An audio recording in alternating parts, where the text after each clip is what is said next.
Hey,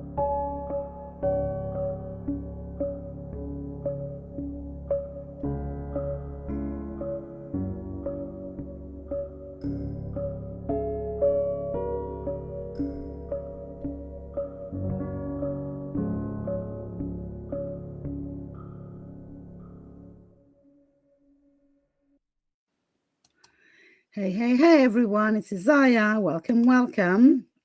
Just give me a minute to get rid of this banner down there. Welcome. So it's Isaiah, usually from isaiahbell.com, but today, Isaiah from OTALOCO. I am coming to talk to you about the OTALOCO Congress. So the Oracle and Tarot Lovers Congress happening December 1st, 2nd, and 3rd, online exclusively. It's free. There's so many great things to benefit from joining us and registering. You get 21 speakers with 21 talks, and I have listened to some of those, and they're amazing. If I say so myself, then we have free readings, we have free books, we have free decks. Yes, you heard that right. If you're a deck maniac, this is it. You can get a free deck, or at least many, or even maybe many decks. And every day on the launchpad to this amazing conference, I am meeting with one of the speakers, and today we meet Jackie. Hi, Jackie. Hi, Isaiah. How are we doing today? I'm doing good, actually. It's sunny here today in France, so I'm kind of, it's been raining for a week in a row, so it's like, oh, yes.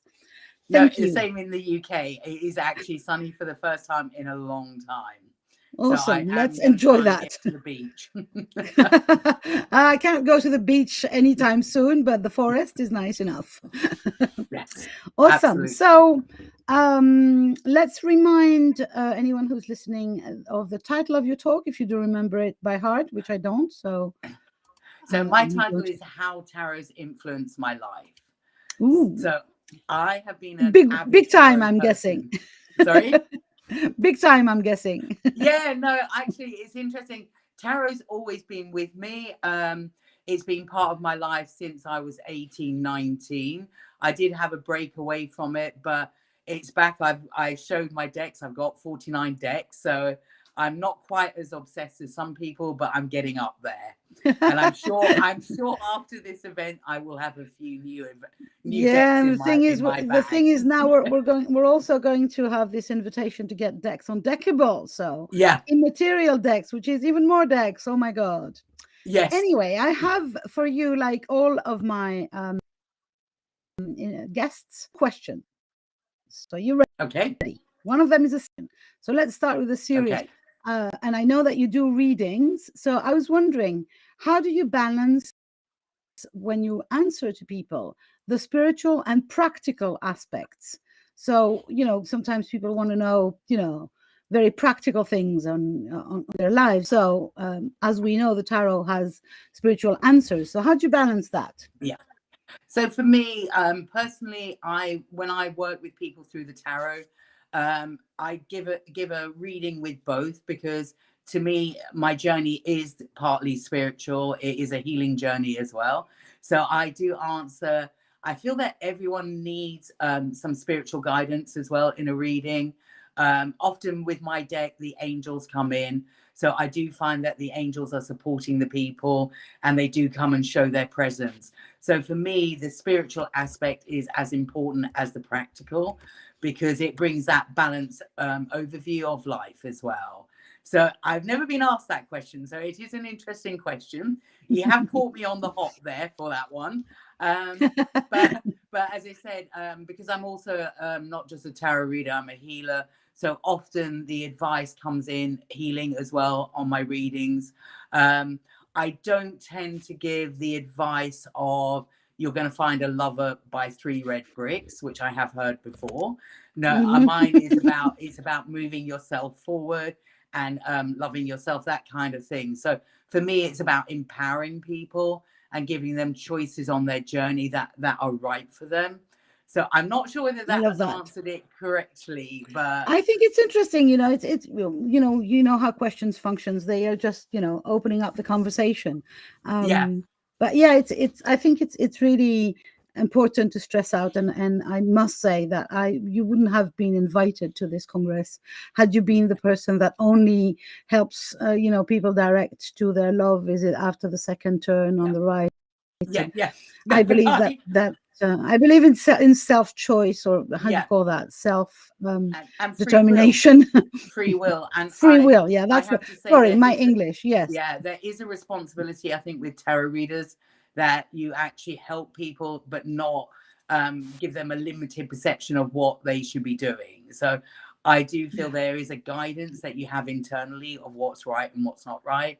So yeah, I'm very much on the people can make their choices, you give them options, but the tarot reading is there to advise. And sometimes open up their eyes to options that they hadn't seen before. Yeah, no, absolutely. But not about closing, about opening more views, more options. Yeah. And awesome. giving people another perception, because often we get caught up in a way of thinking or seeing. Sometimes we can't see another option. So that's, again, I love the aspect of the tarot, because it can open someone's eyes to a new possibility or a new choice that they would have never have thought of. So yeah, I absolutely love it. Absolutely love it. Awesome. So now for my less serious question, if you're up for it. Absolutely. And again, if you don't want to answer that. So my question would be, imagine the major arcana of the tarot, they had day jobs. Ooh. What jobs would they have? So of course we don't have time to go for the all 21 of them, but you can pick your favorites and decide, what kind of day job would the high priestess have? Yeah. So I've got to be honest, that isn't another interesting question. So I'm going to go with one of my kings. He is an animal lover. He is very much soft in his heart. He's a kind person. So I could see him as working with dogs, animals, being a dog walker, or working out in nature, being a gardener, or just really in touch with that side of him. And I'm going to go for his counterpart, the Queen of Forces. Now, I feel she's a very powerful woman. She has the elements all around her. I feel that she's really strong in herself. She's regal. She's, connected with her intuition. So again, yeah, I like both of those kings and queens of forces. So for me, yeah, I see both of them as very different in a way, but they're both connected to the elements as well, and nature. Awesome. Yeah. Awesome. Just because I'm not speaking English that good. So king and queen of? So, these are king and queen of forces. So this is from my Akashic record deck. So it's probably, I'm not sure how I would translate it into another deck, but it's like they're of the elements. So they're very elemental is how I would guess they would be the king and queen of, just a minute, of pentacles. Pentacles, okay. I think, yes, because we have them in one of my favorite decks. So this is one of my favorite decks. Oops, sorry. Yeah. The Light Seers Tarot. There is the King of Pentacles has got a dog by his side, and the Queen has got another animal. So I'm thinking that must be it. Yeah, the connection. I have to say, for me, I need to start working a bit more with the ordinary decks, because all of my decks are slightly they're not like the Rider-Waite deck, but I do need to start working with them, because I tend to choose decks that resonate with me. But that's a good thing. That's a good thing. But just for anyone watching this and being kind of a beginner in tarot, I'm going to promote this deck, because I really think so. It's a recent deck. It's a couple of years, 3 old, and it's created by an American artist called Chris Han. And it's called the Light Seers deck. The great thing for beginners is that it has the Rider-Waite very traditional structure. It's absolutely not original, but it's beautiful. So the images are, because she's an artist, so you see the images are and they are speaking to modern people. Right. Sorry, this is upside down. So, I'm not an affiliate of Kutan. I'm just a big fan. So, and also I think that I'm using this little live to remind people that tarot is not only for specialists. You're No. allowed to try it for yourself. Yeah, and and that's the thing I like about oracle cards. You can just do one card a day from a deck. I did today the Native American Nature Spirit, so that was one of the cards I pulled today for Yeah, myself. I love that. And again, it doesn't have to be a full reading. You can just get a message per day that will help you steer your day or your course in that moment in time. So no, Absolutely. yeah. So I do have a lot of other tarot decks, but they are very much more. So another one that I do have is the Enchanted Tarot.